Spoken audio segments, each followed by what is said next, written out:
জাতীয় থেকে আন্তর্জাতিক, প্রান্তিক জনপদ থেকে নগর চারপাশে ঠিক কী ঘটছে এই মুহূর্তে তা নিয়ে আয়োজন এখন চারদিক। আপনাদের সঙ্গে আছি আমি সতীর্থ কর্মকার। গ্যাস সংকট সমাধানে সহযোগিতা চেয়ে মালয়েশিয়ার প্রধানমন্ত্রী আনোয়ার ইব্রাহিমকে চিঠি পাঠিয়েছেন প্রধানমন্ত্রী তারেক রহমান। এ নিয়ে আজ দুপুরে টেলিফোনে আলাপ করেছেন দুই প্রধানমন্ত্রী। দুপুরে সচিবালয়ে এক ব্রিফিংয়ে কথা জানান জ্বালানি প্রতিমন্ত্রী অনিন্দ্য ইসলাম অমিত। জানান, বাংলাদেশকে সহযোগিতার আশ্বাস দিয়েছেন মালয়েশিয়ার প্রধানমন্ত্রী। আজকে বাংলাদেশ সময় দুপুর 2টায় মাননীয় প্রধানমন্ত্রী তারেক রহমান মালয়েশিয়ার প্রধানমন্ত্রী জনাব আনোয়ার ইব্রাহিমের সাথে ফোনে কথা বলেছেন।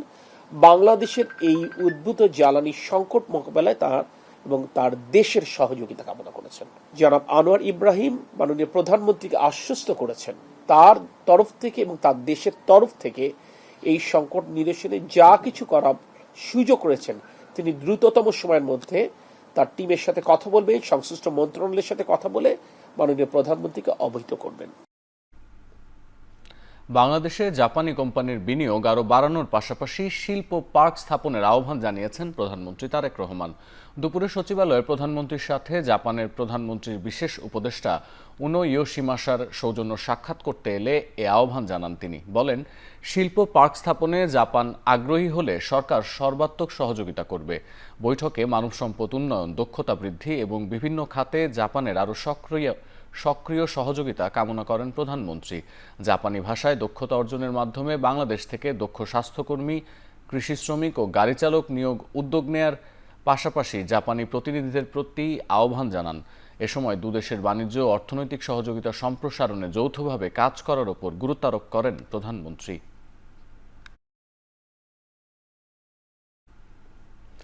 দেশীয় প্রযুক্তির ভেন্টিলেটর ও হাই ফ্লো অক্সিজেন মেশিন উৎপাদনকারীদের সহযোগিতার আশ্বাস দিয়েছেন প্রধানমন্ত্রী তারেক রহমান। সচিবালয়ে প্রধানমন্ত্রীর কার্যালয়ে সভায় এ আদেশ দেন সরকার প্রধান। দুপুরে সচিবালয়ে প্রধানমন্ত্রীর সাথে জাপানের প্রধানমন্ত্রীর বিশেষ উপদেষ্টা উনো ইয়োশিমাসার সৌজন্য সাক্ষাৎ করতে এলে আহ্বান জানান তিনি। বলেন, শিল্প পার্ক স্থাপনে জাপান আগ্রহী হলে সর্বাত্মক সহযোগিতা করবে। বৈঠকে মানব সম্পদ উন্নয়ন, দক্ষতা বৃদ্ধি এবং বিভিন্ন খাতে জাপানের আরও সহযোগিতা কামনা করেন প্রধানমন্ত্রী।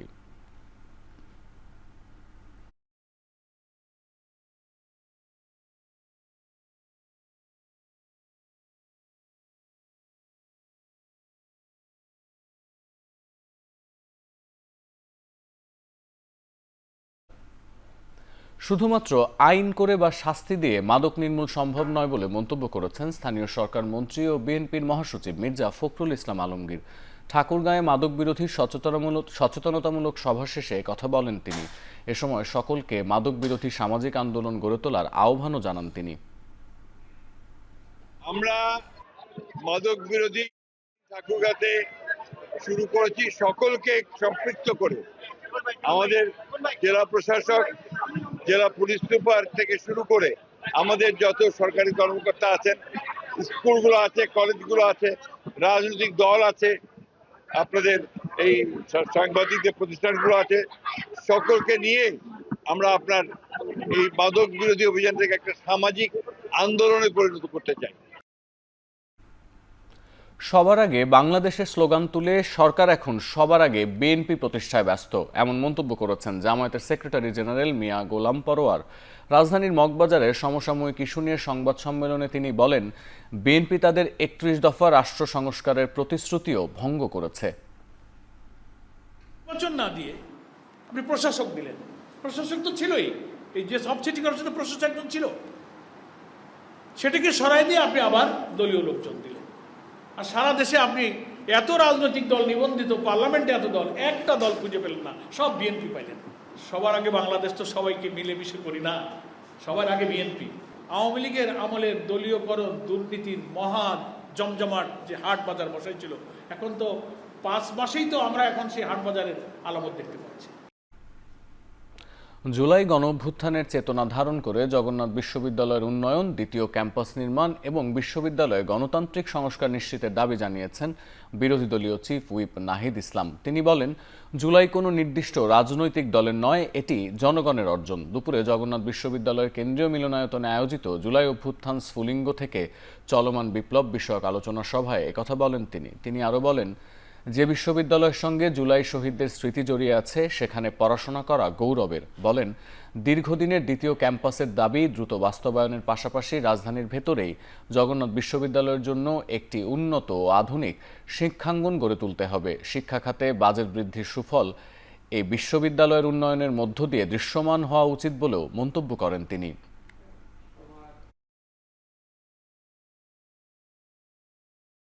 আপনারা বিভিন্ন ইস্যুতে আপনাদের হলের দাবিতে, আপনাদের দ্বিতীয় ক্যাম্পাসের চালু করার দাবিতে, আপনাদের বাজেট বৃদ্ধির দাবিতে, আপনারা সম্পূরক বৃত্তির দাবিতে, অনেক দাবিতে সবচেয়ে বেশি সক্রিয় ছিল জগন্নাথ বিশ্ববিদ্যালয়। কারণ দীর্ঘদিনের খুব বৈষম্য ছিল জগন্নাথ বিশ্ববিদ্যালয়। এই সরকারের প্রতিও আমাদের আহ্বান থাকবে যে জগন্নাথ বিশ্ববিদ্যালয়কে যাতে বিশেষ গুরুত্ব দেওয়া হয়। কারণ জগন্নাথ বিশ্ববিদ্যালয়ে ঢাকার মধ্যে অবস্থিত হওয়ার কারণে প্রচুর শিক্ষার্থী এখানে ভর্তি হয়, কিন্তু সেই সুযোগ সুবিধা কিন্তু বিশ্ববিদ্যালয় সরবরাহ করতে পারে না। সকাল ৮টা পর্যন্ত আগের ২৪ ঘন্টায় হামের উপসর্গ নিয়ে ৩ শিশুর মৃত্যু হয়েছে। এতে দেশে হাম ও হামের উপসর্গে মোট মৃত্যুর সংখ্যা বেড়ে দাঁড়িয়েছে ৮২৮ জনে। বিকেলে স্বাস্থ্য অধিদপ্তরের হাম বিষয়ক হালনাগাদ প্রতিবেদনে এ তথ্য জানানো হয়। বিজ্ঞপ্তিতে বলা হয়, চলতি বছরে এখনো পর্যন্ত সারা দেশে হামে প্রাণ হারিয়েছে ৯৫ শিশু আর উপসর্গ নিয়ে মৃত্যু হয়েছে আরও ৭৩৩ শিশুর। গেল ২৪ ঘন্টায় হামের উপসর্গজনিত রোগীর সংখ্যা ৭৯৯ জন। এতে সারা দেশে হামের উপসর্গজনিত রোগীর মোট সংখ্যা বেড়ে দাঁড়িয়েছে ১,২৫,৫৪৪ জনে। এছাড়া ২৪ ঘন্টায় ১০৫ জন শিশুর শরীরে হামের সংক্রমণ নিশ্চিত করা হয়েছে। ফলে দেশে এখনো পর্যন্ত নিশ্চিত হাম আক্রান্তের সংখ্যা বেড়ে হয়েছে ১৫,৬৬০ জনে। ২০২৭ সালের হজের নতুন নিয়মে ক্যাটারিং সার্ভিস বাধ্যতামূলক করায় হজ পালন করা কষ্টসাধ্য হয়ে যাবে বলে মন্তব্য করেছেন হাবের প্রতিনিধিরা। সকালে এক সংবাদ সম্মেলনে একথা বলেন তারা। সৌদি আরব হজের সার্ভিস আপডেট করার কারণে ৬৬,০০০ টাকা খরচ বেড়েছে বলে অভিযোগ করেন তারা। বাংলাদেশ চীন মৈত্রী সম্মেলন কেন্দ্রে ৩ দিনের হজ ও ওমরা মেলা শুরু হবে আগামী ৩০ জুলাই বলেও জানানো হয়েছে। নতুন নিয়মে ক্যাটারিং সার্ভিস বাধ্যতামূলক, ডি ক্যাটাগরি সার্ভিস প্রত্যাহার সহ অনেক নতুন পদক্ষেপ নেওয়া হয়েছে, যা কার্যকর হলে বাংলাদেশি হজযাত্রীদের স্বাচ্ছন্দ্যে হজ পালন করা কঠিন ও কষ্টসাধ্য হবে। আমরা বিষয়টি নিয়ে বাংলাদেশের ধর্ম বিষয়ক মন্ত্রণালয়ের সাথে কথা বলেছি এবং দ্রুত পদক্ষেপ নেওয়ার জন্য আপনাদের মাধ্যমে অনুরোধ করছি। হজ এজেন্সি যদি প্রতারিত করে এবং তাদের কথাবার্তা যদি ঠিক না থাকে, আপনাদের কমিটমেন্ট অনুযায়ী যদি বাড়িঘর না দেয়, সেই ব্যাপারে আমরা হাব দায়িত্ব নেব ইনশাল্লাহ। ত্রয়োদশ জাতীয় সংসদ নির্বাচনে চট্টগ্রাম ২ আসনে বিএনপির প্রার্থী সরওয়ার আলমগীরের প্রার্থিতা নিয়ে আপিল বিভাগের আদেশ কাল। এই রায় ও আদেশের পর জানা যাবে সরওয়ার আলমগীর সংসদ অধিবেশনে অংশ নিতে পারবেন কিনা। মঙ্গলবার প্রধান বিচারপতির নেতৃত্বাধীন ৪ সদস্যের আপিল বিভাগের বেঞ্চ এই দিন ধার্য করেন। বিএনপির প্রার্থী সরওয়ার আলমগীরকে শপথ পড়ানোর পর সংসদের অধিবেশনে যোগদান দেয়াতে থেকে বিরত রাখা আপিল আবেদনের ওপর আজ রায় হওয়ার কথা থাকলেও হয়নি। এদিন বিষয়টির ওপর আবারও শুনানি হয়। শুনানি শেষে আপিল বিভাগ বুধবার রায় ঘোষণার জন্য দিন ধার্য করেন। এই আদেশের মাধ্যমে সরওয়ার আলমগীর সংসদ সদস্য হিসেবে শপথ নেওয়া ও সংসদের অধিবেশনে অংশ নিতে পারবেন কিনা সে বিষয়ে আইনি অবস্থান স্পষ্ট হবে।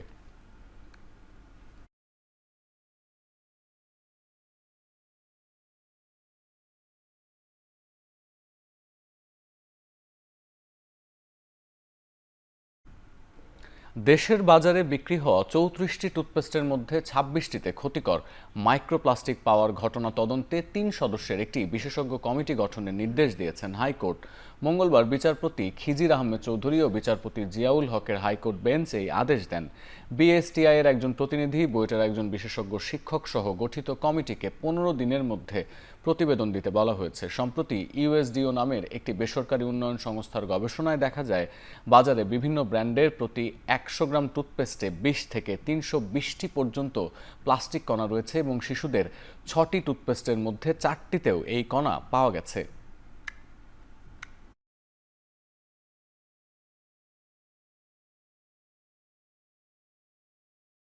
সন্তুষ্ট হয়ে আমাদেরকে রুল দিয়েছেন এবং একটি ডাইরেকশন দিয়ে ১৫ দিনের মধ্যে একটি রিপোর্ট দেওয়ার জন্য অনুরোধ করেছেন। এই মামলাটা ২৫/৮/২০২৬ তারিখে আবার এই মামলাটা লিস্টে থাকবে। রাজধানীর মিরপুর বিশ্ববিদ্যালয় কলেজের দেয়াল ধসে 2 জন নিহত হয়েছেন, আহত হয়েছেন বেশ কয়েকজন। এ বিষয়ে বিস্তারিত জানাতে রাজধানীর পঙ্গু হাসপাতাল থেকে যুক্ত হচ্ছেন সহকর্মী রাজীব হোসেন। রাজীব, প্রথমে জানতে চাই দেয়াল ধসের কারণ কি, কিভাবে এটি ঘটলো?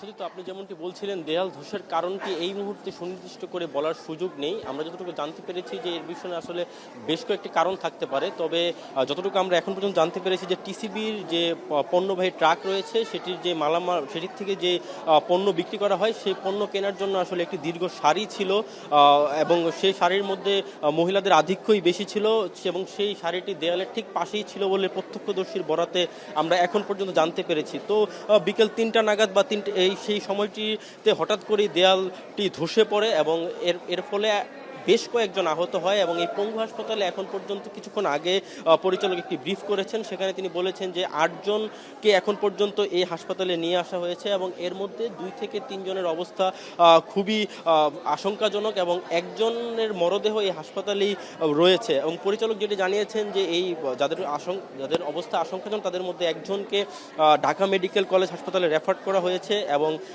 অপর আরেকজনকে এই হাসপাতালেরই আইসিইউতে ভর্তি করা হয়েছে এবং বাকি আরও 2 থেকে 3 জনকে এই মুহূর্তে অপারেশন থিয়েটারে নিয়ে যাওয়া হয়েছে বলেও এই হাসপাতালটির পরিচালক আমাদেরকে জানিয়েছেন। এছাড়া বাকি যে 2-3 জন রয়েছে তাদের অবস্থা স্থিতিশীল এবং তাদেরকে প্রাথমিক চিকিৎসা দেওয়ার পরই ছেড়ে দেওয়া হতে পারে বলে একটি ধারণা দিয়েছেন হাসপাতালটির পরিচালক।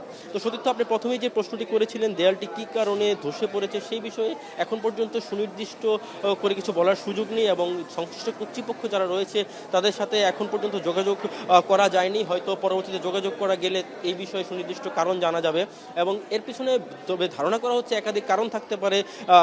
দেয়ালটি পুরনো হয়ে গেছে, এটিও যেমন হতে পারে। এছাড়া দেয়ালটির সাপোর্ট গঠনের সময় কোনো গঠনগত কোনো ত্রুটি থাকতে পারে। এখন এই বিষয়টি আসলে সংশ্লিষ্ট কর্তৃপক্ষের তার বরাত ছাড়া সুনির্দিষ্ট করে বলার এই মুহূর্তে সুযোগ নেই। তবে আহতদের অবস্থা যদি বলি, 3 জনের অবস্থা খুবই গুরুতর এবং একজনের মরদেহ এই হাসপাতালে রয়েছে, তার নাম নাসিমা বেগম।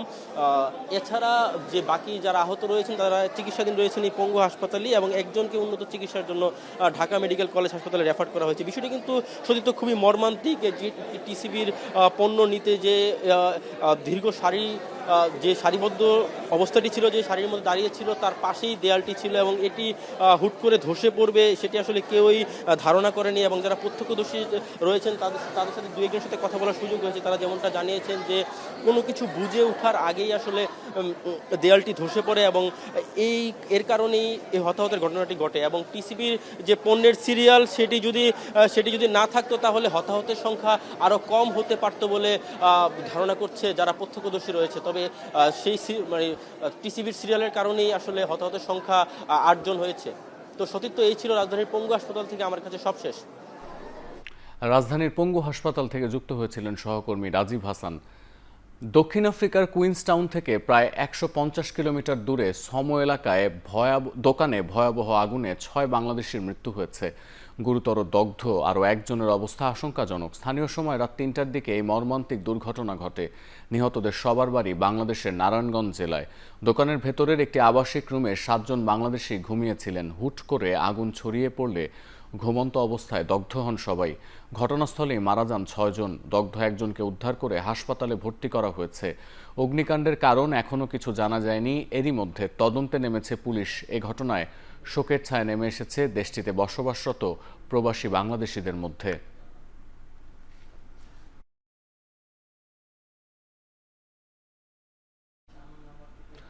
গভীর নিম্নচাপের প্রভাবে উত্তাল বঙ্গোপসাগর। উপকূল জুড়ে থেমে থেমে বৃষ্টির সঙ্গে বইছে দমকা হাওয়া। দেশের 4 সমুদ্র বন্দরে দেখানো হয়েছে 3 নম্বর স্থানীয় সতর্ক সংকেত। টানা 2 সপ্তাহ ধরে সমুদ্র উত্তাল থাকায় সাগরে নামতে পারছেন না বরগুনার হাজারো জেলে। বন্ধ রয়েছে মাছ শিকার। চরম আর্থিক সংকটে উপকূলের জেলেপল্লীগুলো। জেলা ট্রলার মালিক সমিতি জানিয়েছে দুর্ঘটনা এড়াতে সাগরে থাকা অধিকাংশ ট্রলারই ইতোমধ্যে নিরাপদে উপকূলে ফিরে এসেছে। এদিকে সকাল থেকে ঝোড়ো হাওয়া বইছে পটুয়াখালীর উপকূলীয় অঞ্চলে। বেলা বাড়ার সাথে সাথে বাতাসের তীব্রতা কমলেও পূর্ণিমার প্রভাব ও ভারী বৃষ্টিপাতের শঙ্কায় উপকূলের হাজারো মানুষ। কৃষি ও জীবন জীবিকা নিয়েও রয়েছে নানা অনিশ্চয়তা। এদিকে সাগর উত্তাল থাকায় কক্সবাজার সহ দেশের সকল সমুদ্র বন্দরে ৩ নম্বর স্থানীয় সতর্ক সংকেত দেখানো হয়েছে। কক্সবাজার জেলায় আরও কয়েকদিন বৃষ্টিপাত অব্যাহত থাকতে পারে বলে জানিয়েছে আবহাওয়া অফিস।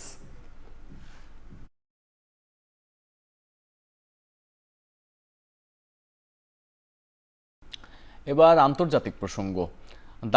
জাপানের দক্ষিণাঞ্চলীয় প্রধান দ্বীপ কিউশুতে ৭.১ মাত্রার শক্তিশালী ভূমিকম্প আঘাত এনেছে। এর পরপরই জারি করা হয় সুনামি সতর্কতা। জাপানের আবহাওয়া সংস্থা জানিয়েছে ভূমিকম্পটির কেন্দ্রস্থল ছিল সমুদ্রপৃষ্ঠের ১০ কিলোমিটার গভীরে। সুনামির আশঙ্কায় বাসিন্দাদের নিরাপদ আশ্রয়ে সরে যাওয়ার নির্দেশ দিয়েছে স্থানীয় কর্তৃপক্ষ। ৩ ফুট উচ্চতার ঢেউয়ের আশঙ্কা করা হচ্ছে। ভূমিকম্পের পর সাময়িকভাবে স্থগিত করা হয়েছে দ্বীপটির দ্রুতগতির ট্রেন পরিষেবা। এছাড়া ভূমিকম্পের সতর্কতা জারি রয়েছে কিউশু দ্বীপের কুমোমোটা, নাগাসাকি, কগোশিমা, ফুকুওকা সহ বেশ কয়েকটি অঞ্চলে। বিশ্বের অন্যতম ভূমিকম্পপ্রবণ দেশ এই জাপান, যেখানে প্রতি ৫ মিনিটে অন্তত একবার কম্পন অনুভূত হয়।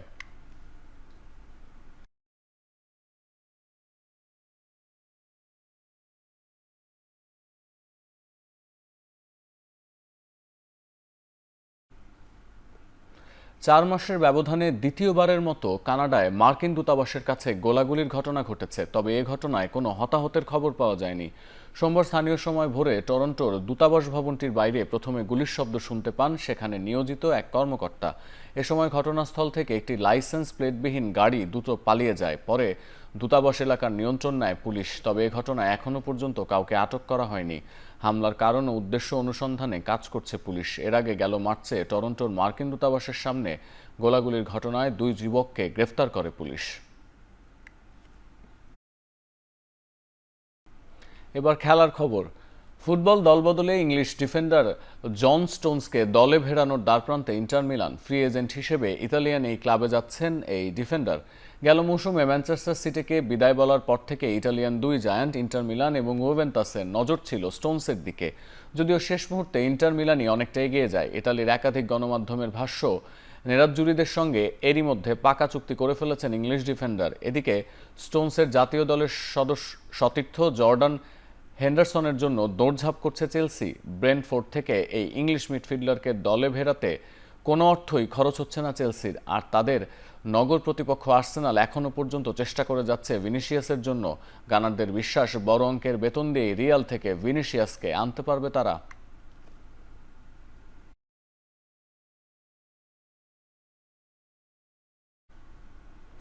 জাস্টিন গ্রিভসের রেকর্ড গড়া বোলিংয়ে তারুবা টেস্টে পাকিস্তানের বিপক্ষে ১৫৫ রানের লিড নিয়ে তৃতীয় দিনের খেলা শেষ করেছে ওয়েস্ট ইন্ডিজ।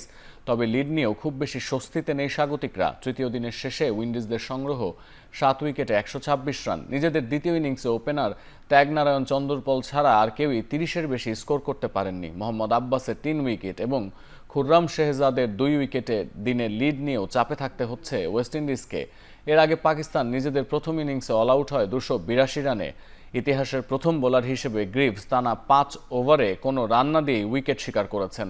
পাকিস্তান নিজেদের শেষ 5 ওভারে উইকেট হারায় 15 রানের ব্যবধানে, আর তাতেই 29 রানের লিড পেয়ে যায় ক্যারিবিয়ানরা।